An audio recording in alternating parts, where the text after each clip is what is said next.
Bakit may mga taong until now natatakot, nababalisa sa future nila? May mga tao na walang security ang pakiramdam sa buhay nila. Pag ititrace mo yon ang pinakaloob ng puso nun, nagtitiwala kasi yan sa pera, sa yaman na meron. Kaya may takot. Baka manakaw, baka mawala, baka mamatay siya. Hindi naman niya madadala yung kayamanan niya. Kasi ang tiwala niya nilagay niya sa kanyang yaman at sa kanyang sariling kakayahan. Nais mo magkaroon ng kapayapaan, kapanatagan, isang buhay na walang takot, wala kang pangamba. Isa lang ang pinanghawakan mo sa buhay. Isa ang pinagkatiwalaan mo sa buhay. You trust God. Ang taong nagtitiwala sa Diyos, sinasabi niya, God is my refuge. Every day, there is no fear. Every day, there is no worry, even though you have a problem. Ang mali ng karamihan, sa Diyos ang isip niya, pero ang sandigan niya, well, sabihin, isa lang ang iyong dapat bigyan ng pagmamahal. At walang iba kundi ang ating Diyos na nagbibigay ng buhay, nagsusupply ng ating mga needs, ang Diyos na nagbibigay sa atin ng kalakasan, ng direksyon, ng kinabukasan. Hindi kayamanan ang nagbibigay sa atin ng kinabukasan. We must focus to the blesser, not the blessing. At yung mga wealth na meron kayo, ano man yan, biyaya ng Diyos yan. Pero hindi mo dapat yan sandigan ng buhay mo. Sa iyong pananampalataya, Diyos lang. Sa iyong kalakasan, Diyos lang. That's why you pray hard. You ask guidance for God. Meron ba dito nagpipray sa kayamanan niya, Lord, increase my wealth? Diyos pa rin tinatawag ng karamihan sa atin. Ang Diyos tinatawag mo, pero puso mo doon sa kayamanan. At yun ang Diyos na nagagalit siya sa atin. Diba? Ginagamit natin siya dahil lang sa material things. Dapat ang puso natin, pag tiningnan yan, nangingibabaw dyan ang kapangyarihan ng Diyos sa buhay natin. Kahit mayroon ka o wala, hindi ka nagbabago ng momentum mo sa paglilingkod kay Lord. Kaya maraming nalunod sa pagsusugal, maraming nabaon sa utang. Kapag mali kasi ang priority, hindi ka magtatagumpay. There is only one priority na tama. Walang iba kundi ang ating Diyos. Ang Diyos magbibigay ng wisdom sa iyo, paano mo gamitin ang salapi na hawak mo. Ang Diyos magbibigay ng guidance sa iyo, paano ang tamang pamumuhay. Through His Word. Nagkamal ka nga ng maraming pera, may sakit ka naman. Ang Diyos ang nagbibigay ng kalusugan sa atin. Kaya ka naging healthy para makapaglingkod ka sa Kanya. Hindi ka naging healthy para mahalin mo ang pera. Pero ang totoo talaga na nagpapahaba ng buhay, ang Diyos. Hindi ang wealth. Marami na mamatay dahil sa sobrang nakapokus sa salapi. Nagkakasakit. Hindi na nagpapahinga. Hinahabol ang salapi hanggang sa nagkasakit na. Kumikita ng malaki, may cancer naman. Puno naman ng problema ang pamilya. Nag-aaway dahil lang sa kayamanan. Ang pamilya na ang Diyos ang una, payapa ang loob ng pamilya. Pero kapag ang pamilya sa lapi, ang pinakagitna, rambol yan sa loob ng bahay. At kahit lahat nagtatrabaho na sa pamilya nyo, kapos pa rin kayo. Hindi kasi inuuna ang ating Panginoon. Hindi ino-honor ang Diyos. Na sinasabi nila, sa Diyos daw sila, pero mahal din nila ang kayamanan. If you are in the side of God, you are faithful in prayer, in reading the Word, in cell group, in winning soul, in discipleship. Subukan mo, bigay mo buhay mo dyan sa kayamanan mo. Kapag nagkasakit ka, Diyos pa rin tawagin mo. But wealth cannot extend your life. Are you in the side of God or in the side of wealth?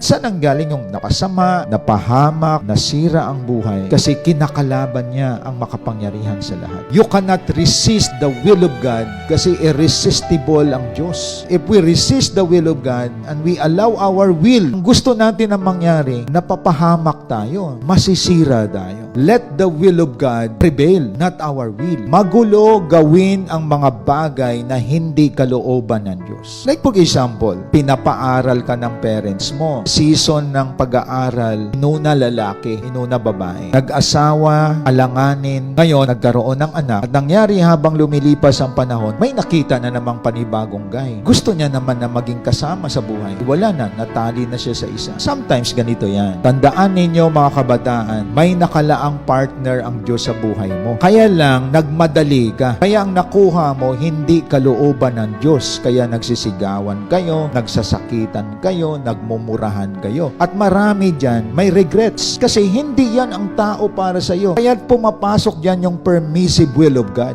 Sa katigasan ng ulo mo, i-allow ng Lord hanggang makita mo mali ang iyong pinasok. Marami kaya nagsasama na hindi sila ang kalooban ng Diyos. Anong nangyayari? Nasisira sila. Nagugulo. Kasi hindi yun ang kalooban ng Diyos para sa iyo. At maraming relationship ngayon na nasisira. Isa lang solusyon dyan. Huwag mo nang i-resist ang Lord at ang kalooban niya mangyari. Ano yung kalooban ng Lord? Discipleship. Marami nagre-resist sa discipleship. Ano nangyayari sa kanila? Disciple chicks. Babae ang hinahanap nila. At nasisira sila dyan. Ang iba, kinakantsawan ng discipleship, pinagtawanan ng discipleship, pero hindi nila alam, doon sa loob ng discipleship, si Kristo ang nagmamanipulate dyan para magiging mabuting tao tayo. Hindi pastor, hindi programa, kundi si Jesus Christ nagmaniobra dyan para mabago tayo, magkaroon ng Christ-like life. So the will of God is discipleship. The will of God is prayer every day. Hindi ka nagpipray. The will of God is meditate the Word of God. Lahat kayo may mga Bible. Hindi mo binabasa. Malinaw ang kalooban ng Diyos na sa Bible.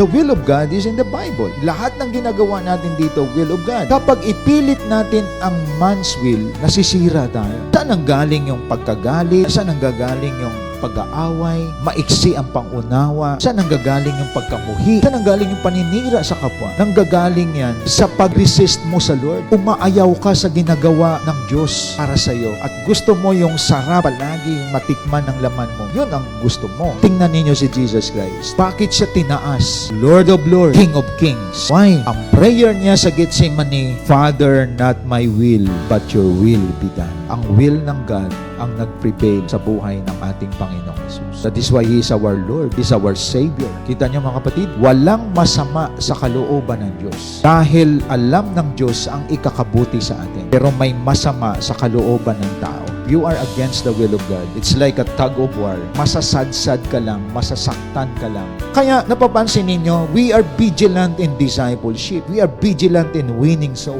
Ganon tayo ka-agresibo because that is the will of God. If you resist winning soul, if you resist discipleship, if you resist morning prayer, you resist God. Kinakalaban mo na ang Diyos. Kaya what we're doing here, based sa Word of God, based sa will of God, pairalin mo ang gusto mo na wala sa Biblia, masisira buhay natin. Ang will ng tao, nagpapahamak sa buhay niya. The will of God, tandaan natin, nagpapaganda ng buhay mo. Inaayos ka ng Diyos. Ang gusto natin, intindihin tayo ng Diyos. Hindi. Paglabag sa salita ng Diyos ang ginagawa natin, tayo po ay mapapahamak.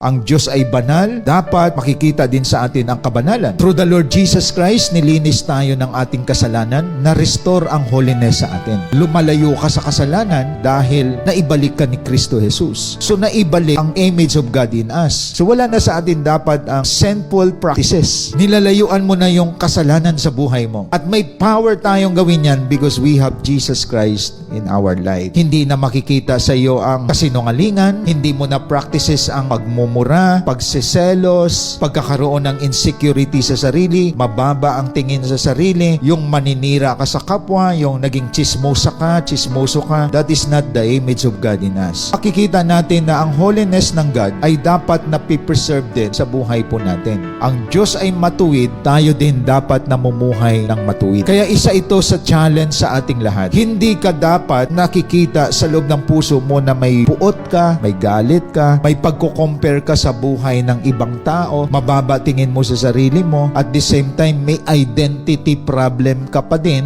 identity crisis, hindi mo alam kung ikaw ay he or she, something is wrong. At po pwede na contaminated tayo ng kasalanan. That is why we need Jesus Christ to restore the image of God in us. Alam mo ang tayo mo, alam mo ang ginagawa mo, ang laman ng isip mo ay hindi nalalason ng kasalanan. Dapat pag tiningnan ang ating mga isip, puno ng kapayapaan, puno ng kapanatagan, puno ng pagtitiwala sa Diyos. Because you know for yourself, created ako in the image of God, at dapat gumagalaw ang aking mga brain cells according to the image of God. I am a child of God. Dapat yun ang isip mo. And I trust my God. You put confidence on God. Hindi sa material things. Hindi sa kung ano ka at sino ka. Ang confidence mo sa Diyos. So wala kang inggit sa anumang nakikita mo sa paligid. You are complete. Hindi ka naghahangad ng mga bagay na wala ka naman. Ibig sabihin, gumagalaw ka base sa imahe ng Diyos sa buhay mo. Because you are God's masterpiece. Maraming pamilya sinisira ngayon ng kaaway. Nawala na yung image of God sa mag-asawa. Marami obsessed na sa isa't isa. Hindi na sinasamba ang Diyos. Sinasamba na si Mr., si Mrs. Di-destroy ni Lord ang ganyang relationship. Kasi si Mrs. hindi nagpapadisciple. Si Mr. sa halip na magpadisciple, andoon na sa inuman, sa alak, lumalayo na rin sa gawain. Kaya wasak ang ganyang klaseng pamilya. Bakit? Hindi natin na-identify na tayo pala mga image of God. Not the image of our barkadas, our family, but the image of God. Ang iba na impluensya ng wrong people, napayuhan ng mga taong mali. Pero tandaan natin, atin muling balikan na ikaw ay pinakamahusay, pinakamagaling na nilikha ng Panginoon. Nakita natin, si Jesus Christ lang makapag-restore ng image of God sa buhay natin. If we humble ourselves before God.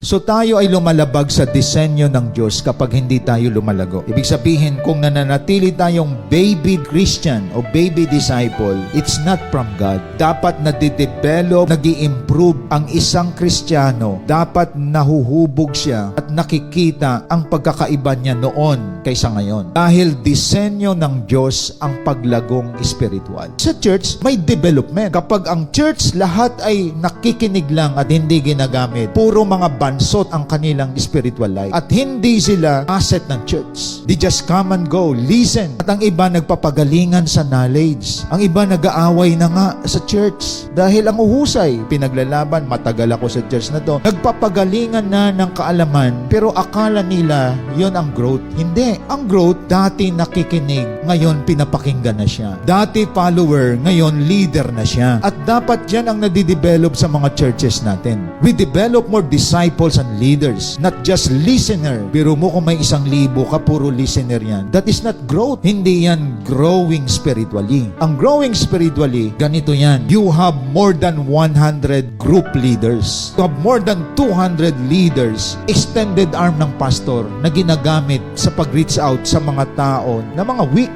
Mahihina pang spiritual. Ibig sabihin, ang church na yan nagde-develop ng spiritual growth because spiritual growth is the design of God. So, hindi po pwede na hindi ka ginagamit ang laki na ng investment sa iyo, ng oras, ng panahon. Kaya yung mga hindi nag-grow, patampuhin, ramdamin. Hindi siya na-develop eh. Kaya hindi naging responsible ang leader at naging matyaga ang leader sa kanya. Kaya ang pagiging isang leader din ay isang gift din yan, mga kapatid. Puso yan ang kailangan. At dapat ang isang leader vision-oriented. Kasi pag leader ka na wala kang vision, mamamatay ang mga inaalagaan mo. Kaya sinasabi ko sa inyo to, mga kapatid, hindi po pwedeng hindi maitawid ang isang tao sa kanyang pag-grow. Isa sa mga blessing sa church, kapag narinig ako na mga nag-testimony like nung Friday, isang testimony na siya ay lulong sa sugal sa online. Yung mga previous month, meron ding isa, mga babae ito, lulong naman siya sa alak. Nung naabot sila sa online, pinakilala sa kanila si Jesus Christ. Nung nakilala nakilala nila si Jesus Christ, sila ay ginaguide kasi sinilang sila bilang mga spiritual babes kay Lord. So kailangan nila ng spiritual parents. Ito yung mga tao na kailangan na alalayan ang kanilang paglago kasi mga baby pa yan. Hindi sila pinabayaan. Tinuturuan sila, kinoconsolidate sila, tinitrain sila. At alam nyo ba, narinig ko sa mga testimony na ito, ang buhay nila dati ganito, lasinggera, nagsusugal, pero narinig nila ang word of God, may spiritual parents na nag-reach out sa kanila. Hindi sila inabandona, inalagaan sila ng mga spiritual leader nila. At ang isa sa masasabi ko, mga kapatid, na kasiyahan ng mga pastor, na makita mo na ang isang sirang buhay dati, ngayon, mga leader na sila. Napapangiti mo yung langit, leader na, hindi attender. Kasi ang mali sa atin minsan, na win natin yung tao, and for the rest of their life, makikinig na lang sila na makikinig. Hindi ganon ang growth. Ang totoong lumalago, yung mga nakikinig lang dati, ngayon, mga leaders na. And that is the growth designed by God to you. And congratulations sa mga naging leaders.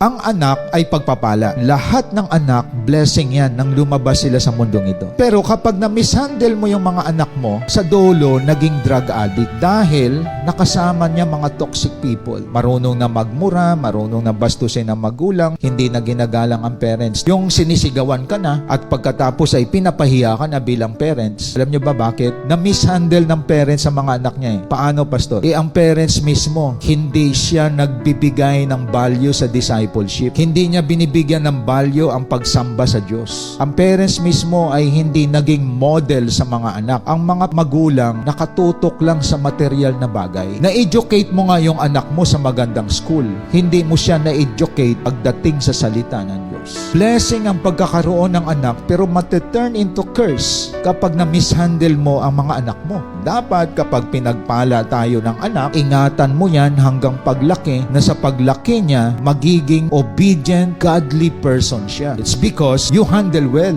the blessing given to you. Kaya kung pinagpapala ka, ano man ang pagpapalang nahawakan mo sa ngayon, you are responsible because if you are not responsible in handling the blessing, yun ay mapupunta sa pagiging sumpa. Kaya kayong mga magulang, you are responsible to nurture your children. Gabayan yung mga anak nyo patungo sa buhay na totoo, buhay na godly. Paano mo gagabayan mga anak mo? Pasaway ka ding magulang. Isang example lang yan sa atin, mga kapatid. Kaya nga, makikita natin, everything that we possess are God's blessings. Like for example, oras. Dati, ang oras mo ay nilulustay mo yan. Ang oras mo ay ginagamit mo sa mga bagay na walang kwenta. Ang oras, tandaan natin, is a blessing from God. May order ang buhay mo sa paggamit ng oras. May oras ka sa pag-devotion, may oras ka sa pag-pray. Ang oras, una palagi si Lord. Pangalawa, ang katawan natin. Blessing ng Lord to sa atin ang katawan. Marami din sa mga kabataan masasakitin. Bakit? Hanggat hindi inaantok, magpupuyat. Makonsider mo pa sana yung mga nagtatrabaho. Wala nang ang kinikita, nagpupuyat pa. So we are not a good steward of our body sometimes. Kaya kapag nagkasakit tayo, nagsasuffer din ang ating family. Sa halip na blessing, nagiging burden tayo sa ating pamilya. Kita niyo mga kapatid, we are responsible in handling our body. So lahat ng ito, ang oras, una si Lord. Sa katawan, you take care of your body para kay Lord na nagsiserve ka, hindi ka masasakitin. Pangatlo, sa ating pananalapi. Para mahusay ka mag-ipon, mahusay ka gumamit ng pera, hindi ka waldas, ibukod mo yung para sa Diyos. Ang ilan sa atin, ang piling natin, atin lahat yun. So we are mishandling the blessing. Kahit kumikita ka ng malaki, kapos ka pa din.